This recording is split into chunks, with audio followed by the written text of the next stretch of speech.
ಇವಾಗ ಇದರಲ್ಲಿ ಏನು ಅಂತ ಕೊಟ್ಟವ್ರ, ಇದು ಈಕ್ವಿಲ್ಯಾಟ್ರಲ್ ಟ್ರಯಾಂಗಲ್ ಅಂತ ಕೊಟ್ಟವ್ರ. ಅಲ್ಲಿಗೆ 3 ಸೈಡ್ಗಳು ಒಂದೇ ಸಮ ಇರ್ತದೆ. ಈಗ ಕೆ ಅನ್ನೋದೆಷ್ಟು ಅಂತ ಕಂಡುಹಿಡಿಬೇಕು. ಇಲ್ಲಿರೋದು ಕೆ ಅನ್ನೋದು ಇವಾಗ ಯಾವ ಥರ ಕಂಡುಹಿಡಿಯೋದು, ಈ 2 ಸೈಡ್ಗಳು ಸಮ ಆಗಿರ್ತದೆ ಈಕ್ವಿಲ್ಯಾಟ್ರಲ್ ಟ್ರಯಾಂಗಲಲ್ಲಿ. 6x - 4 = 3x + 2. ಇವಾಗ 3x ಈ ಕಡೆ ಬಂದರೆ -3x ಆಯ್ತದೆ. 6x - 3x -4 ಕಡೆ ಹೋದರೆ 2 + 4 ಅಂತ ಆಯ್ತದೆ.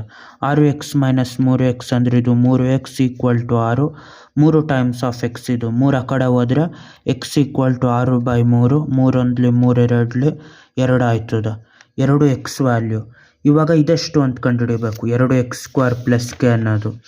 ಈಗ ಯಾವುದೋ ಒಂದು ಸೈಡ್ ಎಷ್ಟು ಲೆಂತ್ ಅಂತ ಕಂಡುಹಿಡಿಬೇಕು. 3x + 2 ಅಂದರೆ ಈ ಒಂದಕ್ಕೆ ಸಬ್ಸ್ಟಿಟ್ಯೂಟ್ ಮಾಡಿದ್ರೆ 3x + 2 ಅಂದರೆ ಎಷ್ಟಾಯಿತು, 3 ಟೈಮ್ಸ್ ಆಫ್ 2 + 2. 3 2 6. 6 + 2 ಅಂದರೆ 8. ಇದಕ್ಕೆ ಸಬ್ಸ್ಟಿಟ್ಯೂಟ್ ಮಾಡಿದ್ರೆ 8 ಆಯ್ತದೆ.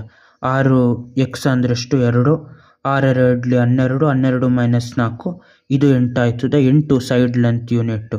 ಅಲ್ಲಿಗೆ ಇದು 8 ಯೂನಿಟ್ಟು, ಈ ಸೈಡು 8 ಯೂನಿಟ್ಟು. ಇವಾಗ ಇದು ಕಂಡುಹಿಡಿಬೇಕು 2x² + k ಅಂತ. ಈಗ ಹಾಕ್ಬೇಕು ಇದನ್ನು. 2x² + k = ಅದು 8 ಆಗಿರ್ತದೆ. x ಅಂದರೆ 2. 2 ಟೈಮ್ಸ್ ಆಫ್ 2² + k = 8.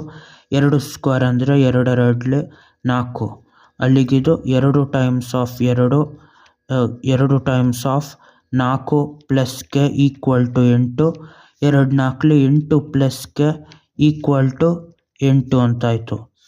ಇವಾಗ 8 ಆ ಕಡೆ ಹೋದರೆ 8 - 8 k ಅಂದರೆ ಎಷ್ಟು 0. ಅಲ್ಲಿಗೆ k ಅಂದರೆ ಅದ್ರ ವ್ಯಾಲ್ಯೂ 0 ಅದ್ರದ್ದು. ಬಾಯ್.